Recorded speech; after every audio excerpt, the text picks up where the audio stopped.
आप सभी को मेरा प्रणाम।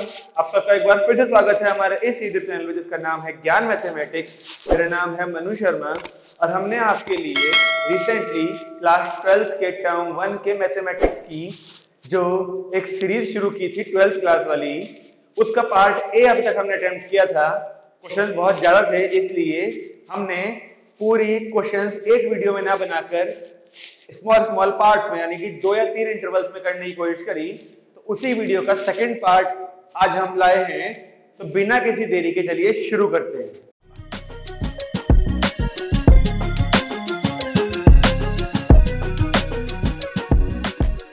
देखिए आज का पहला क्वेश्चन जो है वो सेक्शन बी का 21 नंबर का क्वेश्चन है।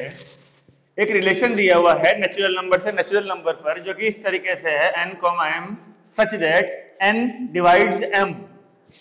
तो रिलेशन इन चारों में से रिफ्लेक्सिव सिमेट्रिक होगा, ट्रांजिटिव सिमेट्रिक होगा, इक्विवेलेंस होगा या रिफ्लेक्सिव ट्रांजिटिव होगा, सिमेट्रिक नहीं होगा। तो देखिए अब हमको प्रूफ तो करना नहीं है, हमको तो केवल टिक मार्क के लिए करने हैं क्वेश्चन ये वाले। तो प्रूफ दैट करते वक्त हमको ABCD लेके करने होते थे। इन क्वेश्चन में हमको केवल पता लगाना है कि इनमें से कौन सा है, तो हम एग्जांपल लेके चल सकते हैं। तो देखिए सबसे पहले रिफ्लेक्सिव, सिमेट्रिक, ट्रांजिटिव तीनों चेक करने पड़ेंगे। रिफ्लेक्सिव के लिए आप देख रहे हैं n डिवाइड्स m का मतलब है कि m ऊपर n नीचे और डिवाइड यानी कि रिमाइंडर 0। ओके, अब रिफ्लेक्सिव के लिए बात करें तो रिफ्लेक्सिव में देखिए 1, 1, 2, 2, 3, 3, 4, 4 ऐसे ऐसे नंबर होते हैं। अब देखिए n डिवाइड्स m में n यानी कि 1 1 को डिवाइड करता ही है, 2 2 को डिवाइड करता है, 3 3 को करेगा, 4 4 को करेगा, हर बार रिमाइंडर 0 आएगा, यानी रिफ्लेक्सिव तो है। तो रिफ्लेक्सिव है। ओके, अब बात आती है सिमेट्रिक की। सिमेट्रिक के लिए हमको a, b कहता है तो b, a प्रूव करिए। तो a, b हमें ऐसा एग्जांपल देखना पड़ेगा जो इसको फुलफिल करता हो। तो जरा देखिए n को नीचे रखें और इसे ऊपर, यानी कि n हो गया हमारा 3 और m हो गया हमारा 6। अब चेक करिए, देखिए 6 ऊपर और 3 नीचे, यानी कि 6/3 हमारा 2 आता है। ये गिवन है हमको, लेकिन क्या इसका उल्टा यानी कि 6,3 होल्ड कर पाएगा? क्योंकि उसे हम 3/6 बोलेंगे और वो नेचुरल नंबर नहीं आएगा, तो इसलिए नॉट सिमेट्रिक। अब आप एक बात नोट करिए, देखिए नॉट सिमेट्रिक हमारा आ गया है और यहां भी सिमेट्रिक दिया है, यहां भी सिमेट्रिक दिया है, यहां इक्विवेलेंस दिया है, इक्विवेलेंस के अंदर भी सिमेट्रिक होता है। तो नॉट सिमेट्रिक केवल और केवल एक केस में दिया है। तो बिना टाइम खराब करे डी पे टिक लगा दीजिए। मैंने आपको पिछली वीडियो में भी कहा था कि आपको थोड़ा बहुत भी हिंट मिलता है, क्रॉस चेक करिए, अगर सेटिस्फाई कर रही है कंडीशन तो टिक मारिए, ट्रांजिटिव चेक करने की जरूरत नहीं है। अब बढ़ते हैं अगले क्वेश्चन की तरफ। तो क्वेश्चन नंबर 22 देखिए हमारा क्या कह रहा है। The local minimum value of fx is equal to sin की पावर 4x plus cos की power 4x, x belongs to 0, pi/2 ऊपर इंटरवल is 1/√2, 1/2, √3/2 and 0। अब लोकल मिनिमम, लोकल मैक्सिमम का कॉन्सेप्ट हमने मैक्सिमा एंड मिनिमम में पढ़ा है, जिसके लिए हम इसे फर्स्ट डेरिवेटिव या फिर सेकंड डेरिवेटिव टेस्ट से कर सकते हैं। सेकंड डेरिवेटिव टेस्ट थोड़ा सा आसान होता है, चलिए हम जल्दी से इसका पहले डेरिवेटिव कर लेते हैं सिंगल। तो ये आएगा पहले 4 sin क्यूब x और फिर sin x का हमारा cos x plus 4 cos cube x और cos x का माइनस का sin x। अब इनमें ध्यान से देखें अगर आप, तो 4 sin x और cos x कॉमन है, बचेगा sin स्क्वायर x और ये माइनस यहाँ और ये cos square x, sin square x minus का cos स्क्वायर x। अब sin square x minus cos square x होता है हमारा cos 2x का फॉर्मूला। अगर ये उल्टा होता तो अगर हम इसमें से 4 sin x cos x को ऐसे रहने दें और यहाँ माइनस लगा के हम इसको cos 2x बोल सकते हैं। अब इस 4 का भी एक 2 बाहर छोड़िए और एक 2 sin x cos x को हम sin 2x कह सकते हैं और ये cos 2x है ही है, एक 2 बच गया माइनस का बाहर। अब ये फिर मिला के एक फॉर्मूला बन गया माइनस का sin 4x। तो डेरिवेटिव आ गया हमारा माइनस का sin 4x। अब इसको हम इक्वल टू 0 करते थे सेकंड डेरिवेटिव टेस्ट के हिसाब से। अब साइन की वैल्यू 0 होती है हमारी, एक तो 0 पे और एक पाई पे, लेकिन 0 करेंगे तो वो नॉट इक्वल टू है, यहाँ पे इंक्लूड नहीं करना। तो अगर हम इसको साइन 4x को 0 करें साइन पाई के, तो 4x equals to pi, x equals to pi by 4 आ जाएगा हमारा। अब हम सेकेंड डेरिवेटिव करते थे, देखें सेकेंड डेरिवेटिव क्या आएगा इसका, माइनस का 4 cos 4x, देख लीजिए साइन 4x का cos 4x और 4x का 4 और ये बाहर माइनस कैसे कैसा। अब हमको इस सेकेंड डेरिवेटिव में x की वैल्यू पाई बाय 4 जो हमें फर्स्ट डेरिवेटिव से मिलती थी इक्वल टू 0 करके वो पुट करनी होती थी, माइनस का 4 cos 4x की वैल्यू तो पूरी पाई थी हमारी, cos पाई इज -1, यानी ये आ गया हमारा प्लस का 4।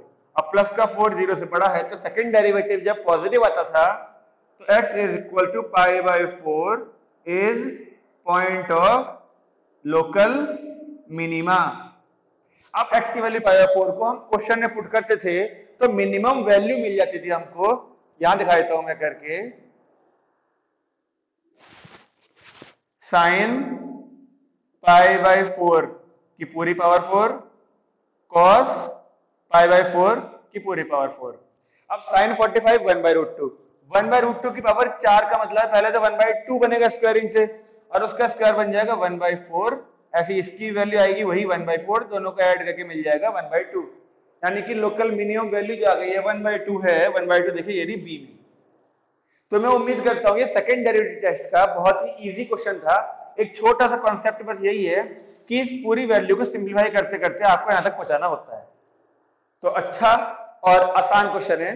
चलिए अब बढ़ते हैं अगले क्वेश्चन। तो क्वेश्चन नंबर 23 हमारा देखिए, कह रहा था maximum value of z is equal to 5x plus 10y और जो कॉन्स्टेंट्स हैं वो x plus 2y less than equal to 120, x plus y greater than equal to 60, x minus 2y greater than equal to 0, x greater than equal to 0, y greater than equal to 0 is, और ये चार value दी हैं हमको। देखिए इस question में मैं जो नोट कर रहा हूं वो ये, एक तो पहली बात एलपीपी का क्वेश्चन है, टाइम कंज्यूमिंग क्वेश्चन है, तो हो सके तो इस क्वेश्चन को आप जो आपको 20 में से 4 क्वेश्चन छोड़ के 16 अटेम्प्ट करने होते हैं सेक्शन के अंदर, हो सके तो इसे छोड़ देना क्योंकि टाइम बहुत लेता है। वो बात अलग है अगर आपको कोई 4 क्वेश्चन और नहीं आते तो फिर मजबूरी में इसे करना ही पड़ेगा, लेकिन इस क्वेश्चन को अटेम्प्ट करने में बच्चे जो गलती कर रहे हैं वो ये कि ना क्वेश्चन पूरा सॉल्व कर देते हैं, ये गलती कि मैक्सिमम लिखा है वहां पे मिनिमम वैल्यू पे टिक लगा देते हैं, मिनिमम लिखा होता था मैक्सिमम पे टिक लगा देते हैं। आपको ध्यान से पढ़ना है और जब फाइनल टिक लगा रहे हो तो एक बार क्वेश्चन को क्रॉस चेक कर लीजिए कि मैक्सिमम पूछा है कि मिनिमम पूछा है। इतनी देर से आप मेहनत कर रहे होंगे इस क्वेश्चन के अंदर, एक छोटी सी गड़बड़ के चक्कर में टाइम पूरा खराब हो जाएगा आपका ये, तो फाइनल टिक लगाते हुए देख लिया करो मैक्सिमम या मिनिमम। ओके, तो चलिए जल्दी जल्दी इनके ग्राफ बना लेते हैं, उसके बाद ही हमें पता लगा पाएंगे। चलिए फ्री हैंड बनाएंगे। हाँ, तो x को 0 रखें, देखिए तो y की वैल्यू आएगी हमारी 60, यानी ये बन गया 0,60 तकरीबन यहाँ आएगा, लिख देता हूं।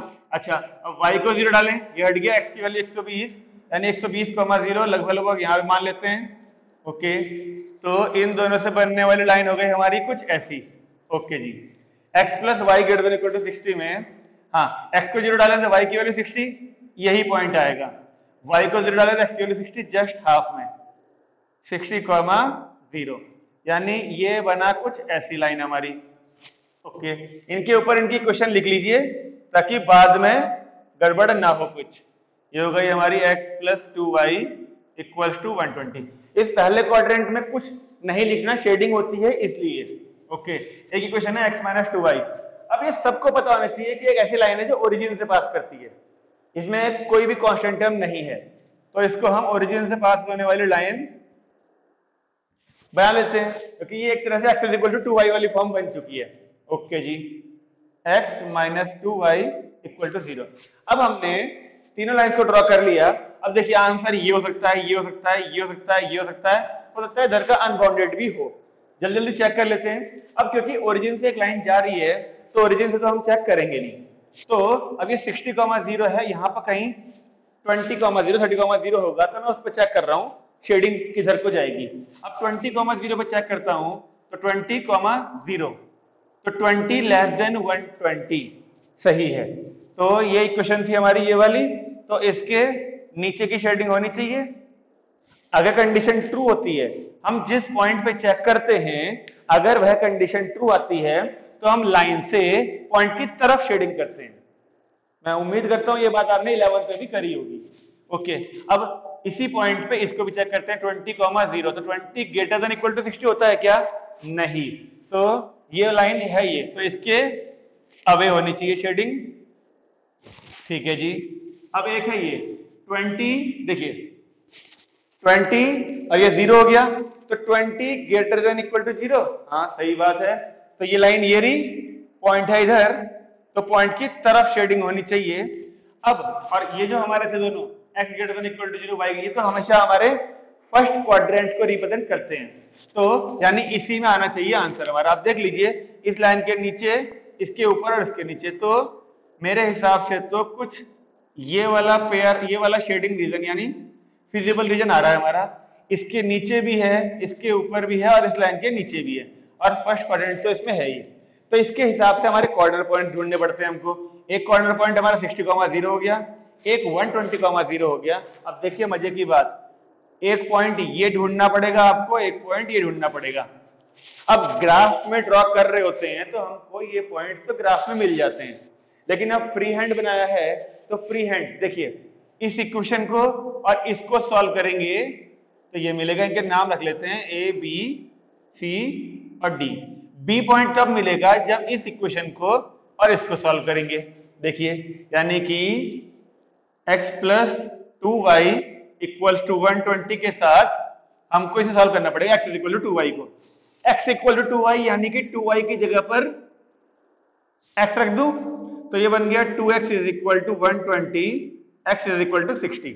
अब x की वैल्यू 60 आप वापस डाल दें इसके अंदर अगर, तो ये बन गया 60 माइनस 2y इक्वल टू 0 यानी y इक्वल टू 30। तो 60,30 आ गया, b पॉइंट मिल गया हमको 60,30। अब a कब मिलेगा? देखिए a किससे बन रहा है? a बन रहा है x plus Y equal to 60 वाली से और इसी से x minus 2y equal to 0 वाली से। इन दोनों को सॉल्व करिए a मिल जाएगा। अब x की वैल्यू 2y अगर रख दें यहाँ पर तो 2y plus Y equal to 60, 3y equal to 60, y equal to 20, y equal to 20 यहां डाल दें तो x आ गया हमारा 20 और 2 40। तो देखिए अब ये बना 40,20, a बन गया हमारा, यहां लिख देता हूं 40,20। हमको चारों कॉर्नर पॉइंट्स मिल चुके हैं। अब हम तुरंत से अपना फाइनल आंसर लाने के लिए ये बना लेते हैं। ये पॉइंट्स हैं हमारे, एक तो हो गया हमारा 40,20 a, दूसरा हो गया हमारा b 60,30, c है हमारा 120,0 और d है हमारा 60,0। हमसे देखिए मैक्सिमम वैल्यू कही है, मैं फिर कह रहा हूं आंसर लाने के बाद एक बार क्वेश्चन को चेक कर लेंगे मैक्सिमम या मिनिमम। तो और z हमारा है 5x प्लस 10y। ओके रखिए जल्दी, x की वैल्यू डालें यहाँ पे 40, तो 40 इंटू 5 जो हो गया हमारा 200 और इसको डालें यहाँ पर और 200 ये भी हो गया तो 400 आ गई वैल्यू। ओके b में चेक करें तो 6 5 जा 30 यानी 300 ये हो गया और 300 ये हो गया यानी कि 600। अब c में c की वैल्यू डालें तो 12 5 जा 600 और ये तो 0 हो ही गया। इसको डालने तो देखिए d को 300 ही आएगा क्योंकि y वाला तो 0 हो ही जाएगा। मैं उम्मीद करता हूं कि ये सारी काम आपको भी आते होंगे लेकिन थोड़ा रफ्तार में करने पड़ेंगे। आप देख पा रहे होंगे कि दोनों वैल्यू मैक्सिमम आ रही हैं 600 और 600 और हमसे मैक्सिमम ही कहा था उसने, तो मैक्सिमम वैल्यू हमको पता चल गई है कि b यानी कि 600 होगी। और आपको ये बात पता होगी कि जब एक लाइन पे हमारी दो वैल्यू मैक्सिमम या दो वैल्यू मिनिमम आती हैं जैसे कि b पर और c पर, तो इस पूरी लाइन के हर पॉइंट पे हमको मैक्सिमम वैल्यू ही मिलेगी, भले ही वो इस फिजिबल रीजन पे पॉइंट हो या ना हो। कोई यहां पॉइंट लेंगे उसको भी 600 मिलेगी, यहाँ लेंगे उसमें भी 600 मिलेगी, यहाँ लेंगे उसमें भी 600 मिलेगी। ये भी एक बढ़िया एमसीक्यू का क्वेश्चन होता है। चलिए अब बढ़ते हैं अगले क्वेश्चन पे। क्वेश्चन नंबर 24 हमसे कह रहा है if fx is equal to log of log x to the base x square then f dash e is 0 1 1 upon e 1 upon 2e। अब देखिए ये सिंपल डेरिवेटिव का क्वेश्चन है, डेरिवेटिव करके उसके अंदर वैल्यू हमको e डालनी है। तो इसको देख के घबराने की जरूरत नहीं है, थोड़े से पहले लॉग की प्रॉपर्टी लगा लेते हैं, क्योंकि आपको मालूम होना चाहिए log x का डेरिवेटिव 1 अपॉन x तो होता है, लेकिन केवल तभी जब उसके बेस में या तो कुछ ना हो या फिर e हो, क्योंकि कुछ ना होने का मतलब भी e ही होता है। तो हमको पहले log की बेस चेंज करने वाली प्रॉपर्टी लगानी पड़ेगी। अगर किसी बच्चे ने अभी तक हमारी log वाली सीरीज नहीं देखी है तो प्लेलिस्ट में जाके चेक कर लीजिए, आपको 2 वीडियोस मिलेंगी log की, वो आपको आनी चाहिए, तभी आप ऐसे क्वेश्चन कर सकते हैं। तो देखिए हम पहले इसमें log की प्रॉपर्टी लगाते हैं। तो fx is equal to log of log x, यानी log x अपॉन में आ जाएगा log of x square, log of, अच्छा वो x स्क्वायर का भी जो 2 है वो आगे आ सकता है, एक और प्रॉपर्टी। तो अब इसमें क्वेश्चन टूल हमको लगाना पड़ेगा। तो देखिए हाँ, तो f डैश x 1 अपॉन 2 को बाहर छोड़ देते हैं कांस्टेंट, और क्वेश्चन टूल अगर लगाते हैं तो डिनोमिनेटर में तो log x का स्क्वायर होता ही है। अब यही log x पहले उतरेगा यहाँ पर, और फिर उसका डेरिवेटिव करेंगे तो log ऑफ log x का, चलिए मैं लिख देता हूँ log x, ये वाला, इसका डेरिवेटिव में पहले 1 अपॉन log x आएगा, और फिर log x का डेरिवेटिव 1 अपॉन x, तो इस log x से log कट गया, माइनस अब log x कांस्टेंट, और इस log x का डेरिवेटिव के लिए अपॉन में x आएगा। तो अगर आप ध्यान से देखें तो 1 अपॉन 2 और ये बना हमारा log x का स्क्वायर, ऊपर देखिए केवल बचा है 1 अपॉन x, और एक 1 अपॉन x यहाँ भी है, उसे भी हम कॉमन लेके बाहर कर सकते हैं। तो ऊपर केवल हमारा 1 minus log of log x ही बचा है। अब हमको केवल और केवल x की जगह पे e पुट करना है। आपको ध्यान होना चाहिए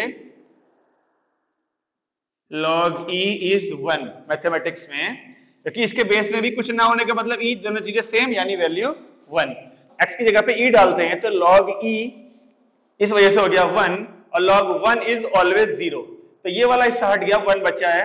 अब यहां पर डालेंगे e तो log e फिर से 1 हो जाएगा, और 1 का स्क्वायर 1 ही रहेगा, और यहां पर भी e डालना पड़ेगा, तो केवल बचेगा ये 2 और ये e, यानी f डैश e की वैल्यू में ऊपर तो बचा था 1 केवल, और नीचे ये 2 बचा और ये e बचा, यानी कि आ गया हमारा 1 अपॉन 2e। और देखिए ये रहा डी ऑप्शन। काफी आसान क्वेश्चन है, बस आपको थोड़ी सी लॉग की प्रॉपर्टीज मालूम होनी चाहिए। आइए अगला क्वेश्चन देखते हैं 25। The minor of second row and third column in this determinant is, ये रहा। अब माइनर यानी कि हमसे पूछ रहा है m, सेकंड रो यानी 2 और थर्ड कॉलम 2 3, इस डिटरमिनेंट में 2 3 का माइनर पूछ रहा है हमसे। सेकंड रो देखिए ये है और थर्ड कॉलम इज ये। इसका माइनर ढूंढने के लिए हमको जिस कॉलम में ये है, जिस रो में ये है, इनको छुपाना पड़ता था, तो इसकी 2 की 5 से होनी चाहिए, माइनस 1 की -3 से, यानी ये 10 + 3 यानी 13। उम्मीद करी जाती है ये सब चीजें तो बिल्कुल बेसिक है, आपको पता होगी, 13 यानी कि बी। तो क्वेश्चन नंबर 26 में देखिए, the function fx is equal to x plus 4 upon x has local maxima at x equal to local minima at x equal to -2। Second choice में यहाँ मिनिमा कर दिया या मैक्सिमा कर दिया, थर्ड में एब्सोल्यूट मैक्सिमा बोल रहा है 2 पे, एब्सोल्यूट मिनिमा -2 पे, और फोर्थ में absolute minima at x equal to 2, absolute maxima at x equal to -2। अब एब्सोल्यूट वाले केसेस में आपको ध्यान होगा, हमको ना क्वेश्चन में इंटरवल भी दे रखा होता था, तो एब्सोल्यूट वाले की तो मेरी उम्मीद है कि ये क्वेश्चन नहीं होने चाहिए, इन दोनों में से कोई आंसर होना चाहिए। अब एब्सोल्यूट मतलब कि अब लोकल मैक्सिमा लोकल मिनिमा करने के लिए पहला काम था हमारा डेरिवेटिव होता था, करिए डेरिवेटिव, इसका 1 हो गया, और आपको पता होना चाहिए 4 कांस्टेंट है, 1 अपॉन x का डेरिवेटिव माइनस का 1 अपॉन x स्क्वायर होता है, यानी कि माइनस का 4 अपॉन x स्क्वायर। अब इस डेरिवेटिव को इक्वल टू 0 करा जाए तो 1 माइनस 4 अपॉन x स्क्वायर की वैल्यू 0 होते ही हमारा आएगा x स्क्वायर इक्वल टू 4, यानी x इज इक्वल टू +- 2।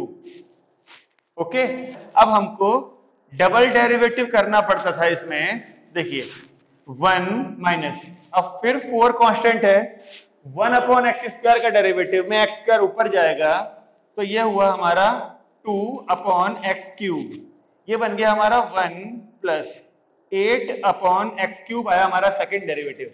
अब हमको इस सेकंड डेरिवेटिव में एक एक करके दोनों वैल्यूज पुट करनी पड़ेगी और पता लगाना पड़ेगा पॉजिटिव नेगेटिव क्या आ रहा है। देखिए एक बार मैं पुट करता हूं f डबल डैश ऑफ 2, क्योंकि सब वैल्यू पॉजिटिव है, x भी हमारा पॉजिटिव है 2, तो हम कह सकते हैं कि ये 0 से बड़ा ही आएगा, तो x is equal to 2 is point of minima.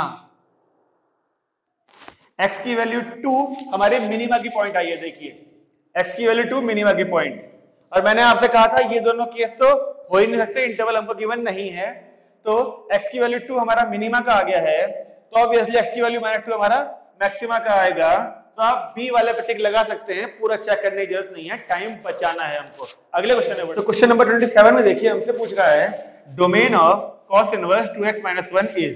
अब डोमेन मतलब x की वैल्यूज का कलेक्शन इन चारों में से कौन सा होगा। अब इनवर्स ट्रिग्नोमेट्री आ गई है, सबसे पहला काम इसको y मान लेते हैं, y is equal to cos inverse 2x - 1।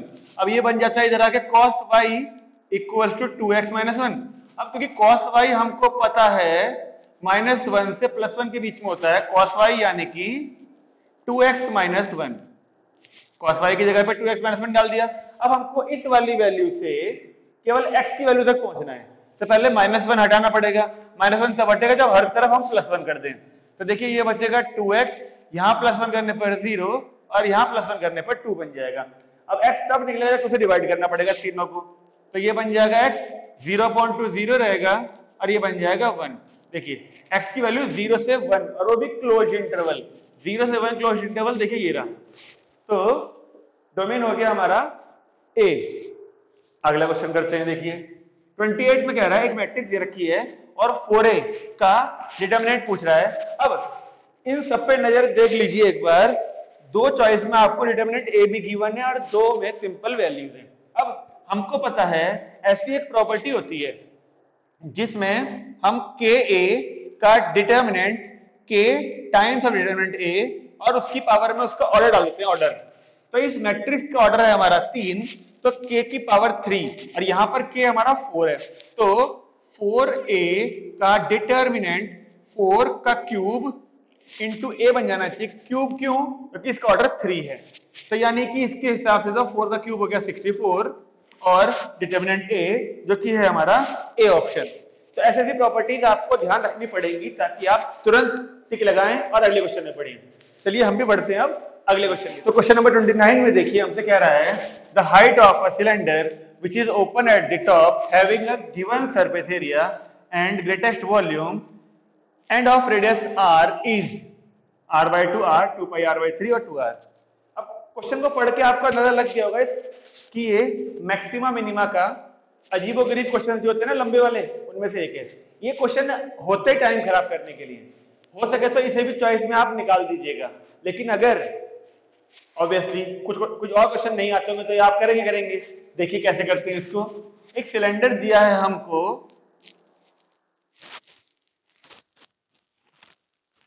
ठीक है, जिसकी की रेडियस r है, हमें गिवन है, और उसका ऊपर तक खुला है ये, और सरफेस एरिया भी गिवन है। सरफेस एरिया यानी कि टोटल सरफेस एरिया, तो मैं यहां पे लिख देता हूं टोटल सरफेस एरिया क्या आएगा इसका 2 पाई आर एच, इसकी हाइट को हमने h मान लिया, तो 2 पाई आर एच प्लस नीचे से बंद है ये तो पाई आर स्क्वायर, ऊपर वाला तो आएगा ही नहीं, ये वैल्यू हमको गिवन है और ग्रेटेस्ट करना है इसका वॉल्यूम।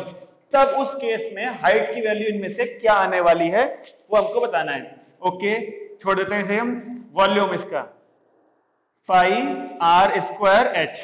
अब देखिए या तो आर स्क्वायर निकाल लीजिए, यहां से दो जगह पे आ रहा है जो कि आएगा नहीं, तो एच निकाल सकते हैं हम यहां से।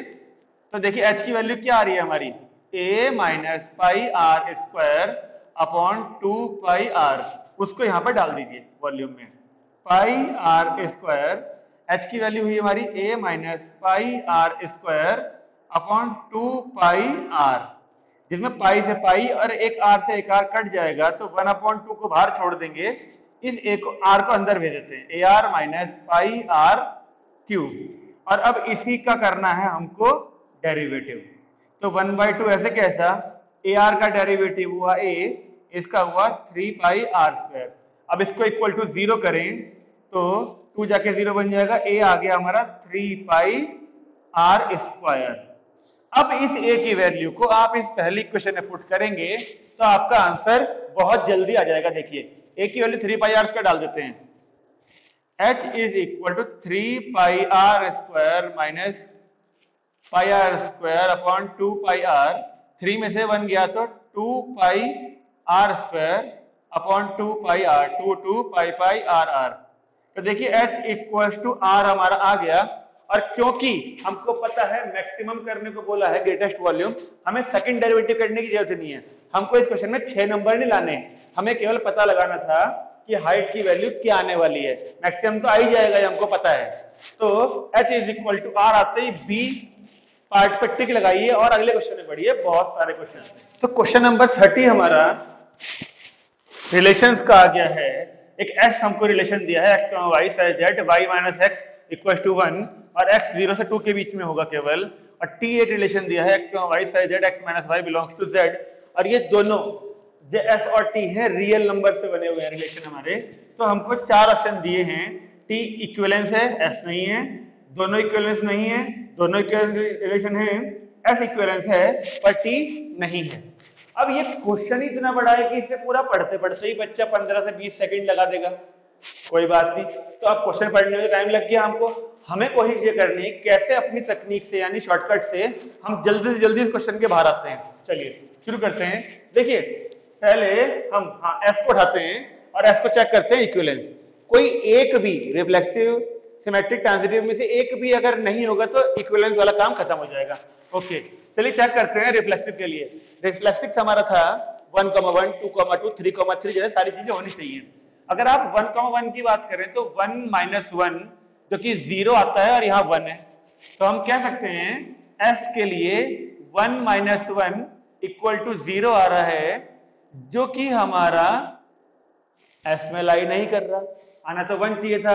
तो हम बोल सकते हैं नॉट रिफ्लेक्सिव, यानी s हमारा रिफ्लेक्सिव नहीं है, और s रिफ्लेक्सिव नहीं है तो नॉट इक्विवेलेंस।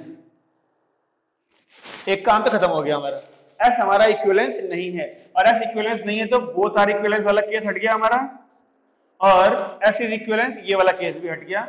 बोथ आर इसमें हो सकता है आंसर, और s इज नॉट, हाँ इन दोनों में आंसर हमारा हो सकता है। चलिए अब t का नंबर लगाते हैं। देखिए अगर आपने थोड़ी बहुत भी प्रैक्टिस करी है तो आपको पता होगा x minus Y belongs to z, ये एक इक्विवेलेंस रिलेशन है। इस क्वेश्चन को आप लोग 11th क्लास से करते जा रहे हैं, 11th में भी था, एक एग्जांपल था 11th में आपके एनसीईआरटी का, और 12th में तो आपने पता नहीं कितनी बार कर लिया होगा। चलिए फिर भी मैं दिखा देता हूं आपको। अगर t की बात करी जाए तो यहाँ पे 1 माइनस 1 आएगा 0 जो कि एक इंटीजर है, 2 माइनस 2, 3 माइनस 3, 4 माइनस 4, 5 माइनस 5 हमेशा एक इंटीजर ही आएगा, तो रिफ्लेक्सिव तो ये है। अच्छा जी बात करते हैं सिमेट्रिक की। सिमेट्रिक के लिए कहता है अगर 1, 2 देखें, 1 माइनस 2 देखें तो -1 आएगा जो कि एक इंटीजर है, और उसको उल्टा कर दें, अगर 1, 2 हमारा t में है क्योंकि 1 में से 2 को माइनस करने में -1 आ रहा होगा, तो उल्टा करने पर यानी 2, 1 को देखें तो 2 माइनस 1 1 आएगा, पहले -1 आ रहा था अब +1 आ रहा है तो दोनों इंटीजर ही, तो हम बोल सकते हैं कि ये भी t में है, तो यानी ये सिमेट्रिक भी है। अब बात करते हैं ट्रांजिटिव की। अगर 1, 2 है, 1, 2 रिलेशन में है, 1 में से 2 को माइनस करने पर -1 आएगा, और फिर आप 2, 4 देख लीजिए, 2, 3 कुछ भी देख लीजिए, वो भी t में होगा क्योंकि 2 में से 4 को माइनस करने में -2 आएगा, वो भी एक इंटीजर है। तो 1 में से 4 को चेक करेंगे जब, यानी 1, 4 को चेक करें तो 1 माइनस 4 भी एक इंटीजर ही आएगा, -3, तो वो भी t में होगा ही होगा, तो ये ट्रांजिटिव भी हो गया। तो रिफ्लेक्सिव भी है, सिमेट्रिक भी है, ट्रांजिटिव भी है, यानी ये हो गया हमारा इक्विवेलेंस रिलेशन, यानी कि s नहीं है और टी है, यानी ए वाला पार्ट हमारा ठीक होना चाहिए। कुछ इस तरीके से जल्दी जल्दी खत्म करना है आपको इन क्वेश्चंस को। अगले क्वेश्चन पे चलते हैं। तो क्वेश्चन नंबर 31 आपको दिख रहा होगा, देखिए कितना है। fx इज इक्वल टू, हमको 3 वैल्यूज दी हैं और ये इनके इंटरवल दे रखे हैं।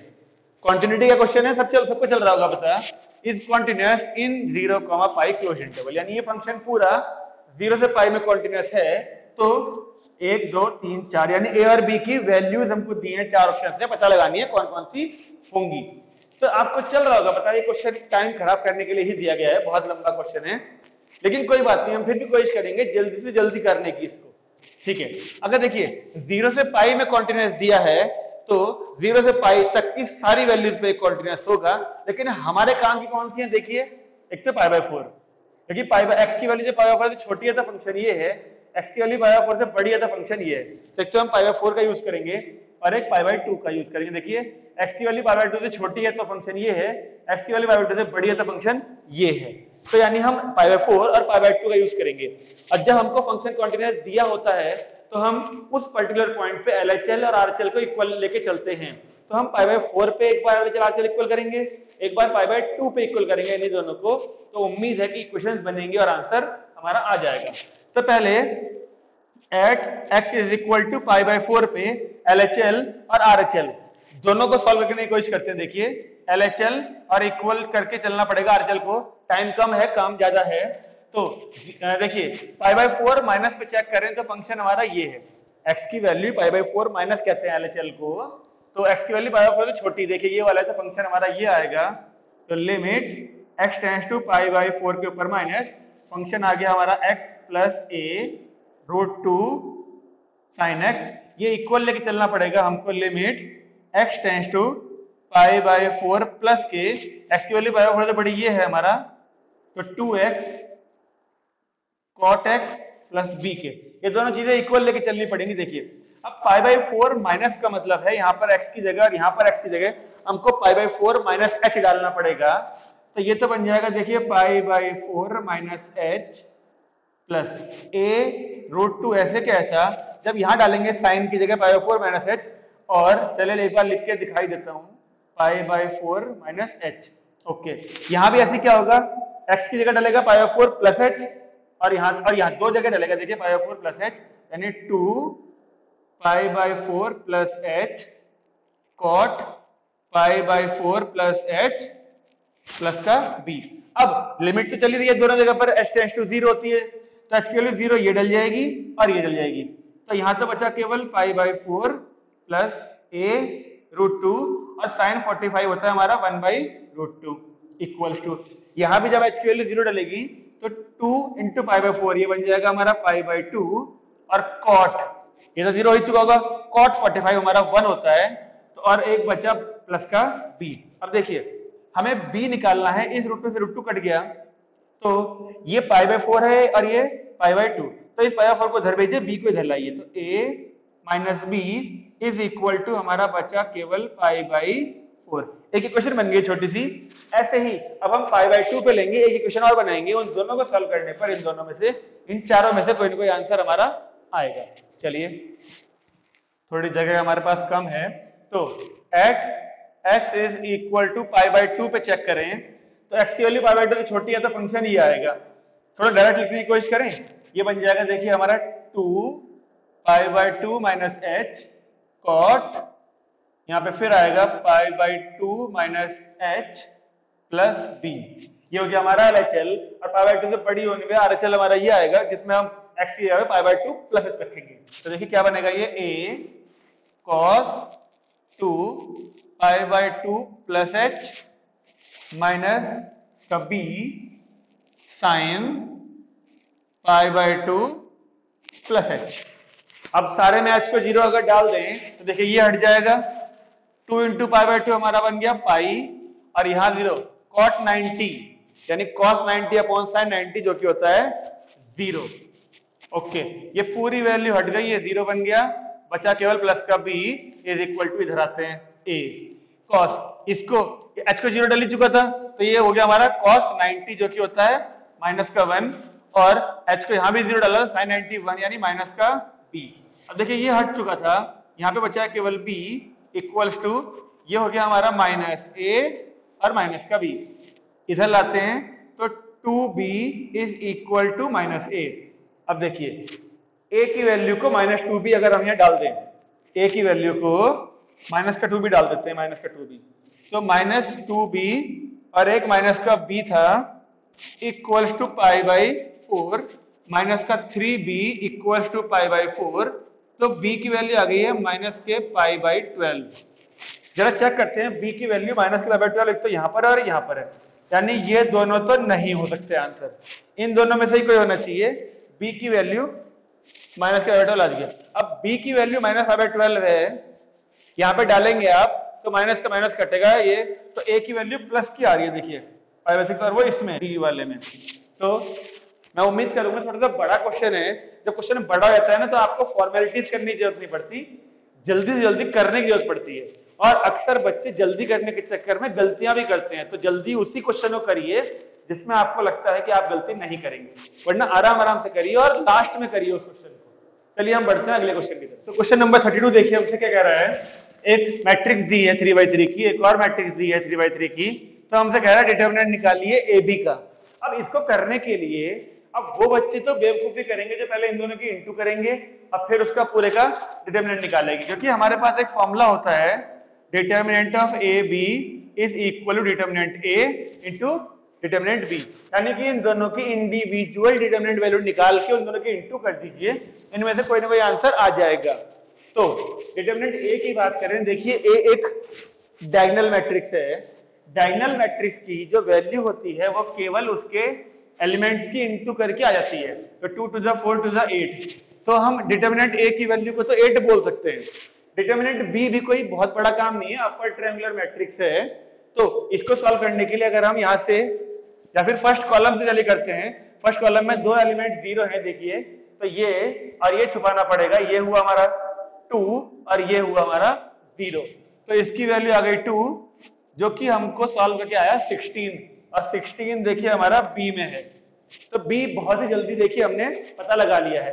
ऐसे ही क्वेश्चन नंबर 33 देखिए, dash is a technique for finding maximum slash minimum solution to linear function, linear programming, objective function, constraints या फिजिबल रीजन। ये वो क्वेश्चन है जिसे पढ़ते ही टिक लगा देते हैं हम लोग।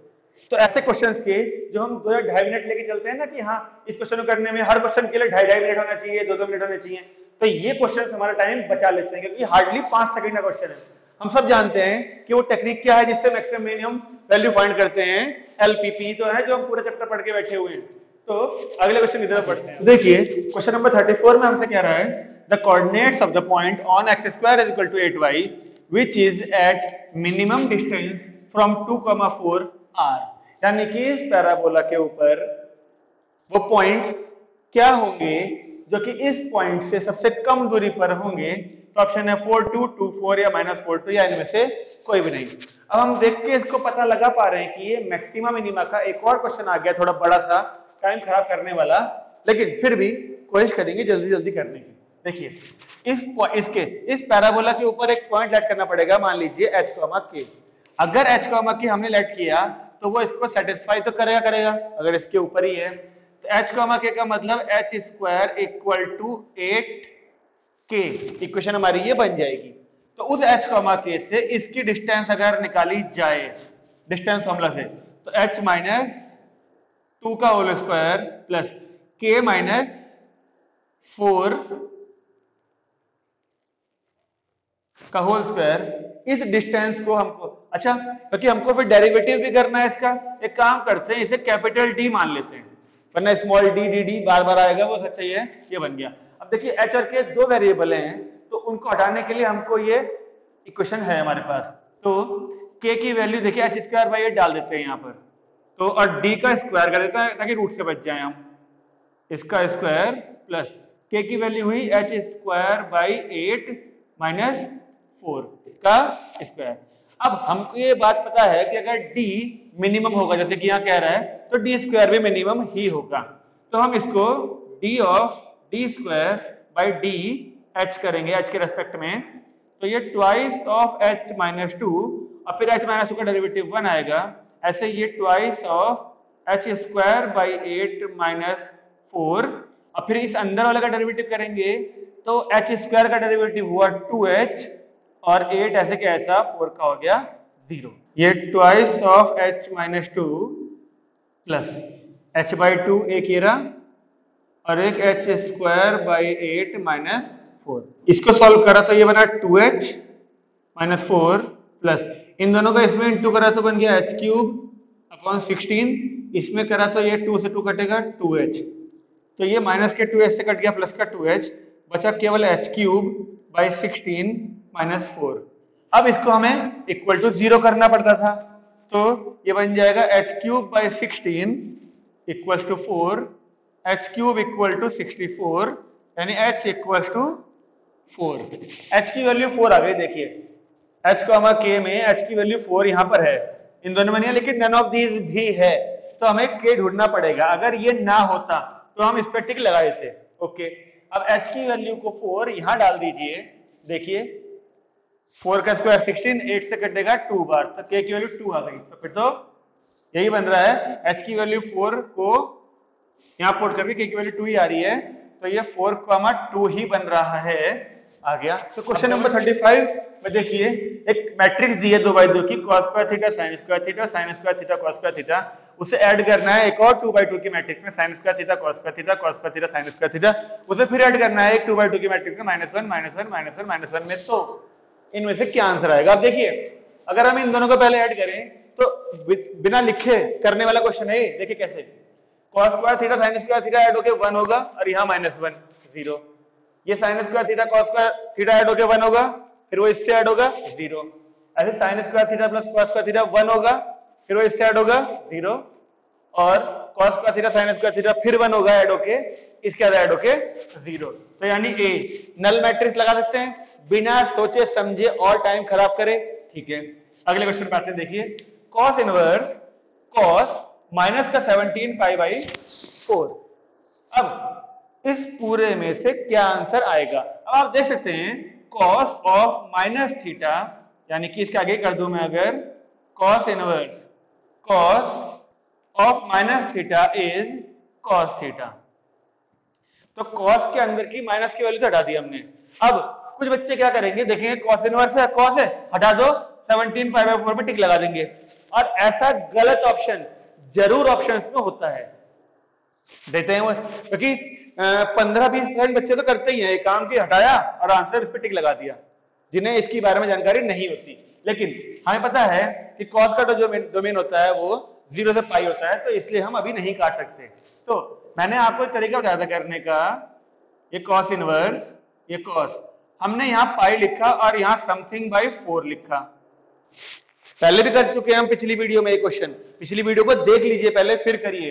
ठीक है, तो अब देखिए अगर मैं इसे 4 पाई करूं प्लस समथिंग करूं तो 17 तक नहीं पहुंच सकता, अगर मैं यहाँ 2 पाई करूं तो 4 टू जा 8 पाई प्लस समथिंग करूं तब भी 17 पे बहुत दूर है अभी। तो अगर यहाँ पर हम 3 पाई करें तो 4 3 या 12 पाई प्लस में 5 पाई ऐड करना पड़ेगा, उससे भी अच्छा अगर हम यहाँ पर 4 करें तो 4 4 जा 16 पाई प्लस हमें केवल पाई बाई 4 करना पड़ेगा। तो अब हमें पता लगाएं जरा ये है कहां पर, देखिए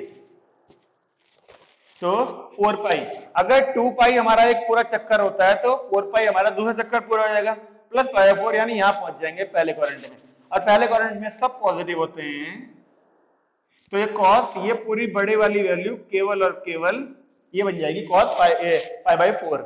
और अब हम देख सकते हैं 45 हमारा cos के डोमेन का है, तो ये दोनों वैल्यू से कंपेयर होके केवल और केवल पाई बाई 4 बचेगा, जो कि ए ऑप्शन है। मैं उम्मीद करता हूं कि जिस तरीके से हम लोग ये बड़े बड़े क्वेश्चंस आपको जल्दी जल्दी करने की तरकीब बता रहे हैं, आपको हमारा तरीका और आपको हमारी मेहनत पसंद आ रही होगी, तो वीडियो को लाइक करें, अपने दोस्तों तक पहुंचाएं और हमारे चैनल को हमें बढ़ाने में और मदद करें। तो क्वेश्चन नंबर 37 देखिए हमारा है, what type of relation R, एक रिलेशन है 1 3 4 2 2 4 2 3 3 1 ऑन सेट ए, ये एक सेट दिया और एक रिलेशन दे दिया, पूछा रिफ्लेक्सिव सिमेट्रिक ट्रांजिटिव या नन ऑफ दीज। तो चलिए चेक करते हैं कि रिफ्लेक्सिव, अगर ये रिफ्लेक्सिव है सेट में 1 2 3 4 है तो 1 1 2 2 3 3 4 4 होने चाहिए थे, जो कि इसमें कहीं भी नहीं है, तो रिफ्लेक्सिव तो नहीं है। सिमेट्रिक की बात करें तो 1 3 है तो इसका उल्टा 3 1 भी है, 4 2 है इसका उल्टा 2 4 भी है, लेकिन 2 3 है इसका उल्टा 3 2 नहीं है, तो सिमेट्रिक भी नहीं हो सकता। ट्रांजिटिव की बात करें, देखिए 1 3 है और यहां दिखा देते हैं 3 1 भी है, तो हमें 1 1 भी होना चाहिए था जो कि नहीं है, तो ट्रांजिटिव भी नहीं है, तो ऑटोमेटिकली ये नन ऑफ दीज, यानी कि इन तीनों में से कोई रिलेशन नहीं है। अगला क्वेश्चन देखते हैं 38 में कह रहा है if A is a square matrix of order 3 and determinant A की वैल्यू 6 है, तो 3A का डिटरमिनेंट पूछा है। ये क्वेश्चन तो अब आप पढ़ते ही पता लगा लेंगे। 3A के डिटरमिनेंट को हम 3 बाहर निकाल के उसकी पावर में डालेंगे उसका ऑर्डर, जो कि है 3 टाइम्स डिटरमिनेंट A, 3 की पावर 3 यानी 27, डिटरमिनेंट A हमारा 6, यानी कि 27 इंटू 6 162। देखें 162, नहीं ये रहा 162। मैं उम्मीद करूंगा आसान है। अगला क्वेश्चन देखते हैं। तो क्वेश्चन नंबर 39 हमारा क्या कह रहा है, if the normal to the curve x cube is equal to y square at m square comma minus m cube is y is equal to mx minus 2m cube, then m square is, इन चारों में से m square की value क्या होगी। अब normal एक curve भी दिया है, पॉइंट भी दिया है, नॉर्मल की इक्वेशन भी दी है, तो जब तक हम खुद अपने आप नॉर्मल की इक्वेशन नहीं निकाल लेंगे तब तक हम कंपेयर नहीं कर पाएंगे कि m स्क्वायर की वैल्यू क्या आने वाली है। चलिए शुरू करते हैं। सबसे पहले हम इसका डेरिवेटिव करते हैं, यानी कि 3x square is equal to 2y dy by dx। तो हमारा dy बाई dx की वैल्यू आई 3x स्क्वायर अपॉन 2y।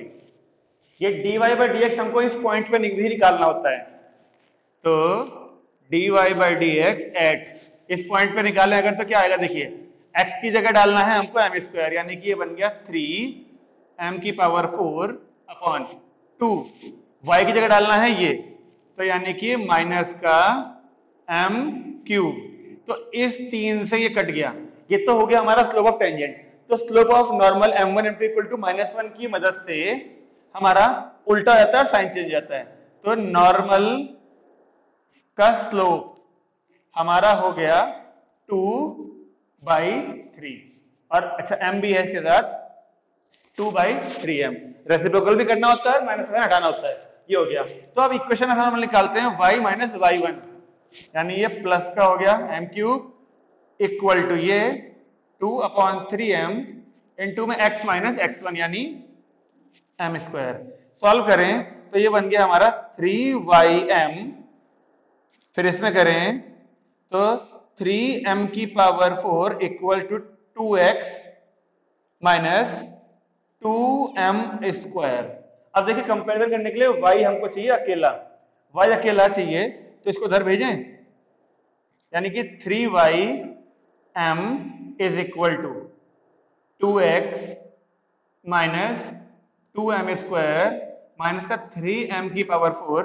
अब देखिए हमको केवल y चाहिए, y इज इक्वल टू, तो y के लिए हमको 3m हटाना पड़ेगा। अब वो 3m से सबको डिवाइड कर दें अगर, तो y इज इक्वल टू क्या आया 2x upon 3m minus 2m square upon 3m minus 3m की पावर 4 अपॉन 3m। अब हम करते हैं कंपेयर इस इक्वेशन से y is equal to mx minus 2m, इसे इस इक्वेशन से कंपेयर करें तो x के साथ वाली वैल्यू m है, ये इक्वेशन हमें नॉर्मल की इसमें दी थी, ये इक्वेशन हमने खुद निकाली है, तो x के साथ वाली वैल्यू आ रही है 2/3m। तो इस 2/3m को इक्वल करिए इस m से, तो देखिए क्रॉस मल्टीप्लाई करने पर m स्क्वायर आपका आ रहा है 2/3, और 2/3 नहीं है नहीं है नहीं है, और ये रहा, यानी कि 2/3। तो m की वैल्यू, m स्क्वायर की वैल्यू हमारी आ रही है 2/3। अगला क्वेश्चन देखते हैं, आइए। a हमको दी एक 1/3 की मैट्रिक्स, हमसे वही a इंटू a डैश यानी ट्रांसपोज की मल्टीप्लाई करके चाह रहा है, इनमें से बताइए कौन सा आंसर होगा। अब पहली चीज तो आपको ये सोचनी पड़ेगी, देखिए कि अगर a हमारा है 1/3 की मैट्रिक्स, अब a डैश ऑटोमेटिकली हो जाएगी 3/1 की मैट्रिक्स, तो ये दोनों हट जाएंगे तो आंसर तो 1/1 की आने वाली है। अब 1/1 ये तो नहीं है, हटा दो, ये भी नहीं है, हटा दो। अब या तो ये आंसर होगा या तो ये आंसर होगा। चलिए देख लेते हैं हम।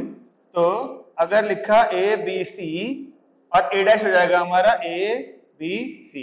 अब इसकी इंटू करेंगे तो ए की इंटू ए में a square plus b square plus c square, 1 by 1 की ये वाली मैट्रिक्स आ रही है, ना कि ये। तो मैं उम्मीद करूंगा ये लास्ट क्वेश्चन था सेक्शन बी का। सेक्शन सी भी हम बहुत जल्दी लाएंगे करने के लिए, थोड़े से बड़े और काफी डिफिकल्ट टाइप के क्वेश्चन थे सेक्शन बी में, लेकिन हमने पूरी कोशिश करी है आपके लिए उन्हें आसानी से करने के लिए। तो अगर वीडियो पसंद आए तो लाइक करिएगा, अपने दोस्तों तक भी पहुंचाइएगा और चैनल को शेयर करना मत भूलिएगा। धन्यवाद।